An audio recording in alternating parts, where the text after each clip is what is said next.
Hi, welcome to my other show. My name is Susan Rushton and this is Muse. This is the show on which I get to, I'm thrilled to, I'm privileged to, I'm allowed to, I'm delighted to interview people who have been touched by the Muse, who are artists, in other words. My artist guest today is Michael Kirby, photographer and sign maker from Auburn. Welcome, Michael. It's a glad to be here. Pleasure to have you with me. Michael is a photographer and a sign maker. He was a sign maker first, and then you became a photographer. Correct. And how long ago did you?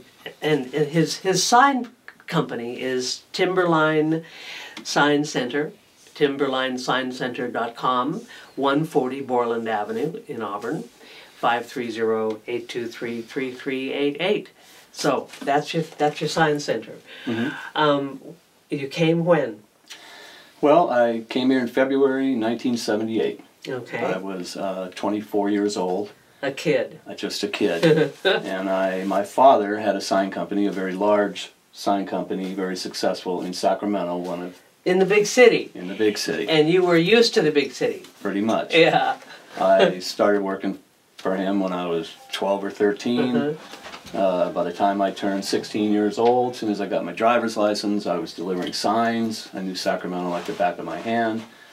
I also worked for another gentleman who I learned a lot, who was almost like an older brother to me, Fred Perry, who owned a screen printing factory, I would say. Not t-shirts, but decals. Okay. We printed before printers that we have now. Printed all types of sign work. Mm-hmm. And I learned a lot from Fred. But at a pretty young age, I decided I wanted to be on my own. I'm ready to do this myself. Right. Yeah. So I moved up here far enough away to be from them. Oh, okay.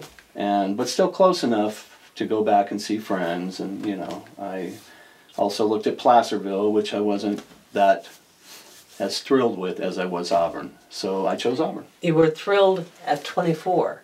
I was. I liked Auburn. I really liked Auburn. Yeah, okay. Had a good feel from the very beginning. All right. Yes. And I also thought, okay, I've got a couple grand. I rented a building. What's the worst that can happen? If I fall flat on my face, I can go back home. Yeah, almost everybody said I would. I can just turn around and go back and work for Fred or my dad, and have partied with friends for a while, 6-8 months. So that's what happened. It's now almost 45 years later. I'm still in the same building. Still making signs. Do you rent the building? I do. Okay. Mm-hmm. Okay. I was sure that you might have bought it. Well, no. The building's on railroad property. And okay. I didn't buy it. Okay. Should have maybe, but I didn't. So you're a sign maker, and I think you've said that that's the oldest sign shop in Auburn. I believe it is. Okay. There is one gentleman, Jim Ingram, who's down in Penryn. Who works out of his home. He's been there longer than I. Okay. And he's older than I. And that's Penryn? Penryn, yeah. Oh, well, yeah, that's not Auburn. But I've seen, sign companies come and go, and yeah, I think I'm the oldest sign company in Auburn, and certainly the oldest continuously owned business on Borland, which when I came, I didn't know that. I was the youngest guy. Yeah. Okay, yeah. I was like the newbie. So now you're the mayor. Now I'm the old guy that's been there and knows how many people have come and gone over the years. It's been an amazing It's journey. A small community. It is, very small. Borland Avenue is a small community in the larger community, which is a real community of Auburn. Mm-hmm. And you have made it so, in my opinion. You're participating in that, in making it that community. By which I mean, you are also a photographer, and that's the primary reason I brought you in here. I dragged you kicking and screaming. No, not kicking and screaming. Pleasure to come and talk about photography and the Auburn community anytime. Yeah. Because for some reason, and I can't explain why, other than it was just natural for me, I had this curiosity about Auburn. So I always sought out people that had been here longer than me that were just so privileged to be born and raised here, which I was not. Yeah. to ask him questions about Auburn all the time. My friend Toby Kovich was born and raised here, and Dale Sands, and just a bunch of these guys that would come in and order signs, and I would just ask them questions and listen and figure out what was in that building before, who owned this, what happened at Placer High here. All these different stories that just they knew and I didn't, and I just kept wanting to know more about it. So going to historical talks, things like that, walks, tours, museums, always just really interests me to know more about this community that I now call my own. And you are a photographer. The signs company started in the 70s, and you became a photographer mid-90s, I want to say. I mean, I always liked photography. When I was in high school, I did photography in school, developing black and white pictures, that sort of thing. My father, we were in the Boy Scouts, and we did quite a bit of rafting back in the 60s as part of what we did. And he always wanted to document our trips. Adventures. And the adventures. He didn't just take a couple snapshots. He wanted to film them, take stills, and when we got back, put together a little program. For the Boy Scouts, he'd add music and splice. He'd take the little 8mm film, he'd splice it together and tape it, and then he'd run a film, and then he'd get some music, and he'd talk. And he'd swell with pride. He loved documenting, and I think, when I think back about it, that's sort of what I like, how I have... Documenting my life around me. And the community that I live in, and that's why newspaper work was so appealing to me. So, because you mentioned newspaper work, what newspaper, how long, and you took pictures? I started as an intern at the Auburn Journal, I think in '96. I kind of around age 40 wanted to make some changes in my life. I mean, I've been doing signs forever, and I thought maybe there's something more that I could do. And so I took a bunch of classes at Sierra College and a bunch of English classes, journalism classes, because I thought I could be a writer. And then I kind of got overwhelmed, and I said, I'm going to relax this semester. I'm going to go take a photo class. And I met Rebecca Gregg, who I don't know if you're familiar with her. Yes. She's a long-time She's brilliant. Counselor, teacher, mentor to thousands of people down there. And I met her, and I just got really kicked in gear about photography. I took every class that she taught, and then toward the end she goes, well, you can get an internship and get credit. Would you want to be interested in an internship? So I go, well, sure. Please. How about the Auburn Journal? So she got me in there, and I worked there for a while. And then after a while, I don't know who came, one of the editors said, I think we should maybe start paying you. What a good idea. I said, great idea. So paying, it wasn't the highest pay, but I didn't care. And we were still shooting film back then. But then I started working for him on a freelance basis, which is what I did. I was never a staff member, even though it might have seemed like I was. But I was a freelancer. And Mike Ray was actually the editor of Colfax Record. Was actually one of the first guys that said, hey, I need someone to shoot some sports up in Colfax. Can we have Kirby do it? Yeah, have Kirby do it. Please, yes. So I started shooting football games, basketball games, and then as Placer needed work and other schools needed stuff shot, the main photographer didn't have time or didn't want to work nights. I started doing a lot of sports photography. And that's just sort of how it began. And so I would like you to give me your camera for the moment, and you have mentioned sports photography. So let's segue into this sports photography. And so you show that to the camera. Well, this is a photo that I took at Dixon High School, and I do not remember the year, but Placer High was in the playoffs, and they won this game in Dixon and proceeded to move on. But we went down. So that's a beautiful picture. Looks like you're really close to these guys out on the field. Were you out on the field and really close? No, I was not on the field. I was on the sidelines, clear across the field. and just luckily saw this play starting to unfold, and swang my camera around really fast, and just in the hopes of getting it, which I do 1,000 times and not get it. And when we got back to the newsroom, the sports editor Todd Morthorse and I were looking through the images I got, and I didn't even really see this photo, and he saw it and went, "Whoa, hey, wait a minute, look at this." Wait, look. And we had to crop it. That's why if you look at it, it's sort of pixelized, because it was a big picture that we kind of had to crop down. But for newspaper work, the type of printing that is, it worked just fine. And he ran it 5 columns on the sports page, because it was a huge win for the Hillman. And the picture kind of highlighted it. And I've discovered that if people name your photos, they become kind of iconic. So somebody named that? Yes. What did they name it? The Fog Shot. The Fog Shot. And that's what it was called from then on. It was called the Fog Shot. That's great. That's great. And I've had one other photo that was named, but I've found that that's what they call the Fog Shot, and this other one was the Gun Wow. Grab. And Wow. so that means they're sort of obtained some sort of iconic status, I guess you would say. Now, I want to talk about photos again, Sure. but now I want to talk about cameras. Would you prefer film or not? No. Why not? In the beginning, I was hard to switch to digital, but now not so, because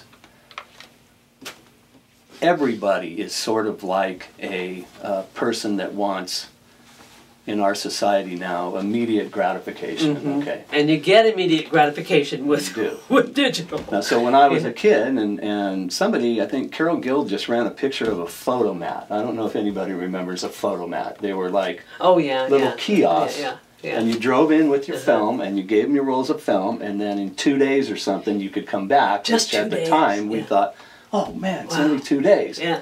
But you couldn't wait to get the pictures. Yeah. Okay, there's this sense of, what did I get? What's it going to look like? Well, you have to wait 2 days. With digital, it's now. Right there. Right there. Now. It's the same anticipation. Sure. Man, what did I get? What did I get? Only I can have that satisfaction immediately. Okay. And then the ability to be able to sharpen, and I'm a firm believer of not photoshopping people out and in and changing that type of stuff. Thank you. Hardcore about what I will allow done to my photos. But sharpening, cropping, color correcting, these are all things you could do in a dark room, which is what I allow myself to do, or anybody else that's using my photos. Yeah. Because it's so easy to go, hey, you know what, that ball's a little bit far away. Let's cut it out and with somebody else's photo, not with mine. Yeah. That's where the ball is. Thank it has you. to stay. And so we can, when we look at your photos, that's what's happening. That's where things are. That's where they are. As far as I know, I haven't. That's the kind of photographer I like.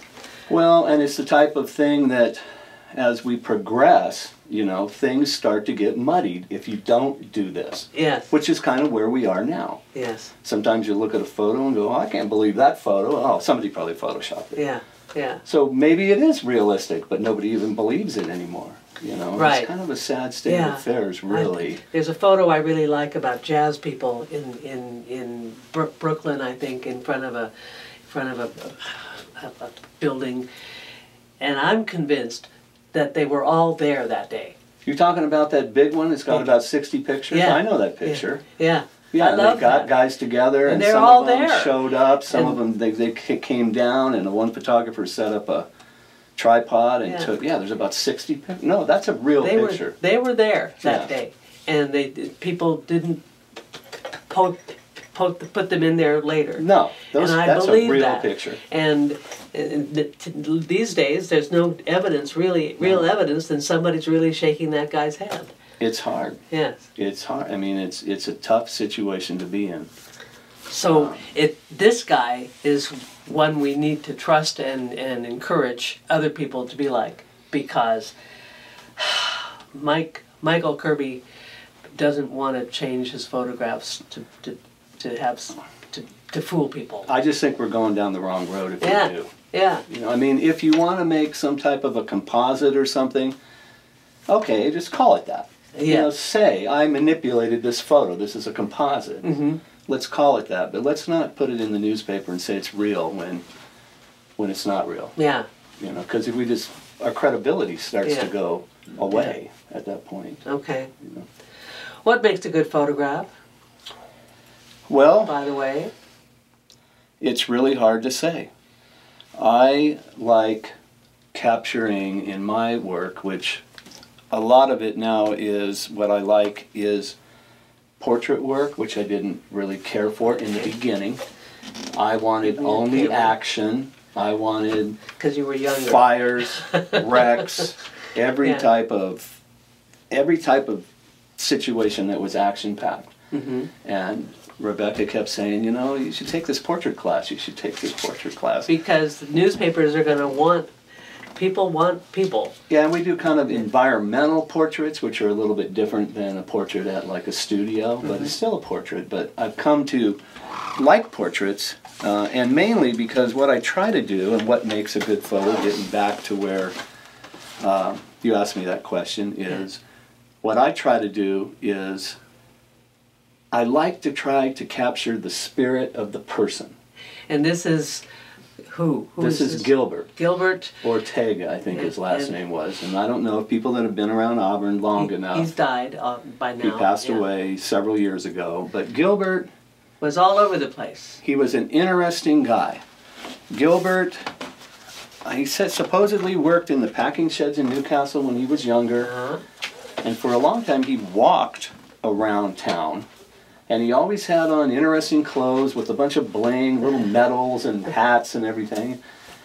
And then somebody gave him a bike. Uh-huh. And it had like a horn honker and little tassels. Yeah. And he'd cruise around town and Yeah. go by businesses. Yeah, everybody knew Gordon. And no matter what was going on in your life, you cruise by and you see this old guy honking a horn, riding a bike, you know, with tassels on it, you know, Yeah. and it just can't help to go, wow, look at this guy, you know, Yes. to kind of raise your spirits. So Right. he was well known in town. And I did a story on him, part of my community portrait series. And you had your community portrait series in the Beecher Room, right? No. No. You mean recently? Yeah. No. That wasn't a That was community. just some Just a bunch of your favorite. random different Okay. favorite photos. The community portrait series started with a show I did at the Arts Building back then. It's called Gomez, I think now. Okay, The yes. Gomez Building, but it was Arts before, and I did a show in there where on some of the assignments I would go out to take a picture of somebody doing something, and I would meet the person and want to photograph them aside from what I went out there for. So I would take their portrait. And I ended up with quite a bit of these.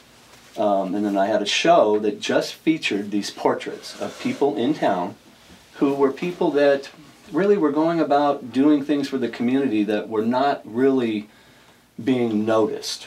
They weren't city council, they weren't heads of clubs, they weren't, but the one guy I remember was named Herb, and he was in Meadow Vista. And Herb used to put together 600 Easter baskets for kids for the hunt in Meadow Vista that he'd been doing for years. He'd start months early going to Kmart, Walmart, getting donations, getting the grass, getting the baskets. Every kid that went to that got a basket. Wow. And I took his picture under these really nice lights. It just ended up being a great photo. So I collected them and I wrote a tiny story about each guy and put it in the Arts Building for a show. There was about 15 or 20.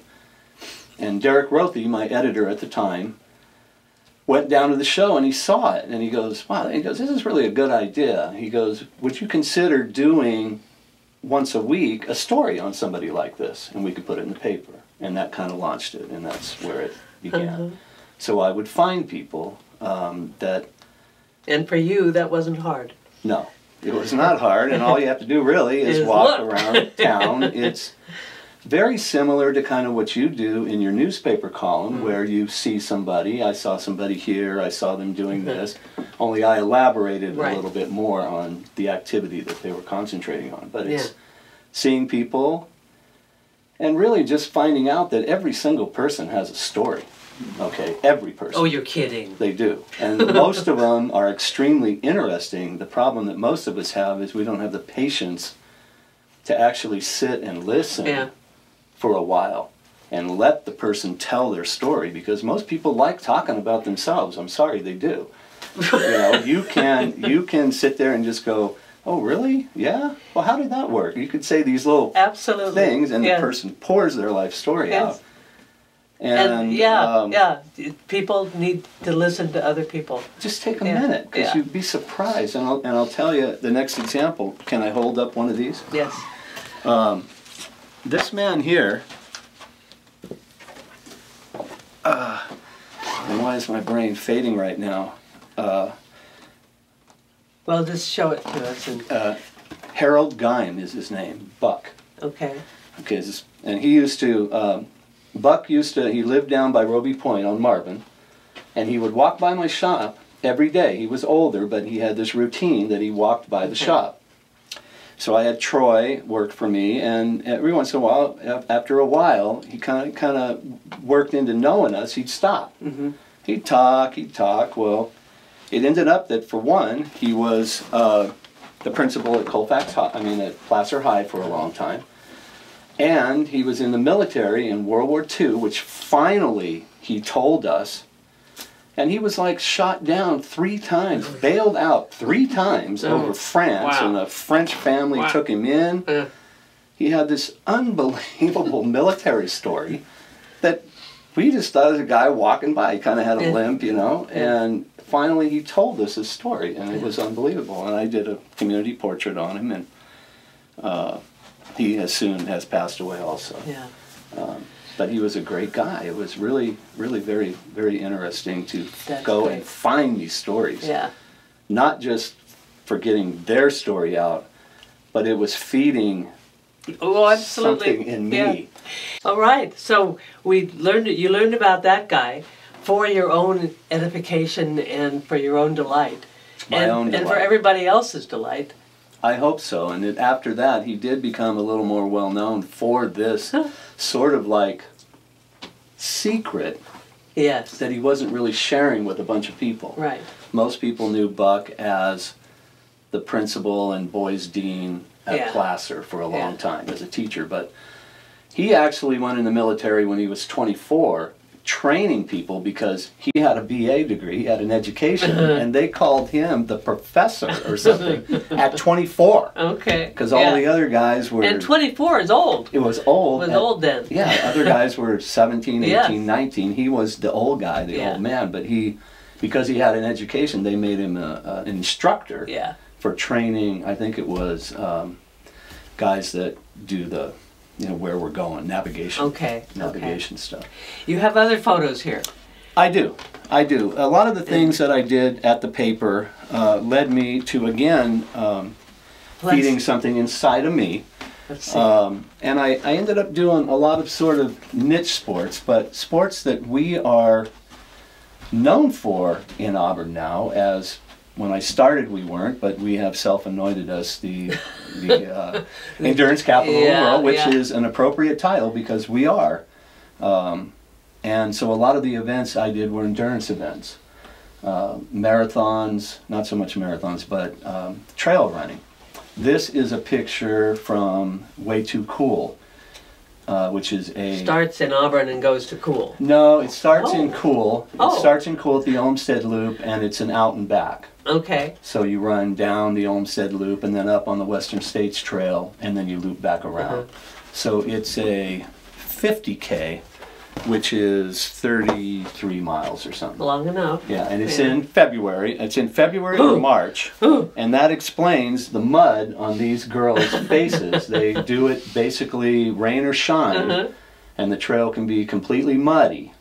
And that picture I particularly like just because that's the first and second finishers. She was a nurse from San Francisco, and she... The woman on the left. The woman on the right, or that left, yeah. And she had come from an all-night shift, slept a little bit in the car, got up here at 5 or 6, ran that race, won the girls' side, after working like a 10 or 12-hour shift as a nurse. Yeah. Wow. And her husband won the men's side. So they were like a power couple. You know, he knows all this about her because he asked questions. Asked questions. She was willing. She was delighted to answer. She is. Yeah. And they are. And Julie Fingar, the race promoter, is. And they're all into these type of stories because, like I said, everybody has a story. Even these racers have some kind of backstory. Of course. You're always seeing something on the Today Show where somebody did something, but boy, they got this backstory that's even almost sometimes more important than what they're being recognized for because they've just survived cancer or something unbelievable happened to them to get them where they are. Right. There's a million stories out there. And endurance sports is one of the things that I really ended up really liking. It's going out there sometimes in the rain, the snow. Logistically, trying to catch these runners at the course is no easy feat. You start at the start, but somehow you've got to get to where they're going with your gear on time to catch them on the trail and then leapfrog again and again and again. So it's kind of tough to really sit and figure that out. Well, where am I going to be? At what time? What time were they at this aid station last year? When should I be there? That type of thing. So that's kind of a skill you sort of learn if you want to cover it the way it should be covered, not just with a picture at the start and a picture at the finish. What happened in the middle? Where they were there. Let's see another. Okay, another one is this particular one is one of my favorite photos of all time. And it is swimmers. Brad Kearns put on what he called the world's toughest triathlon. So this is down at Rattlesnake Bar at the boat ramp, and they start in waves because there's different divisions. So they start in waves, and this is, you can see in the background, these others waiting. Yeah, they're waiting for their turn, and they're out bobbing around because then they blow a whistle or something, and then they swim. Yeah. So I was out in a raft or a boat, and I just happened to catch this picture of these people waiting, and I love this shot here of a shallow depth of field of the rest of the people waiting to go, and it's just been one of my favorite photos. Why is it one of your favorites? Well, because I think it puts you right there. Okay. It puts the viewer of the photo with me in the boat. Yes. You have a sense that you're actually bobbing there with them. And these people are anticipating going. I don't know, it just... And what month is that? It's cold. I can't remember if it was in January. Oh! It might have been January or February, but the water's cold. Oh my God! You can see a lot of them have I've lived here wetsuits many on. decades, and I'm embarrassed that I didn't know that. Yeah. Now, what was that called? It was called the World's Toughest Triathlon. Do they still do that? Or the Auburn Triathlon now. I believe they do. Brad doesn't do it anymore, but I think somebody does the Auburn Triathlon. But they swim in Folsom Lake, bike ride from there, the full triathlon up to Colfax and back, and then they run a half marathon. So it's like a huge, the full marathon is huge there. Half a marathon is huge. Yeah. Beta Breakers is huge. I do want to say that other niche sports that I've discovered that I really liked was the Auburn Speedway track. I don't know if a lot of people know about Speedway motorcycles, but Dave Joyner, my friend, runs that track, and it's like the best, best Speedway track in America, actually. Okay. We have national champions race there all the time, and it was something that I and you get a kick out of doing enjoyed discovering. Yes. Michael. Yes. This is Michael Kirby.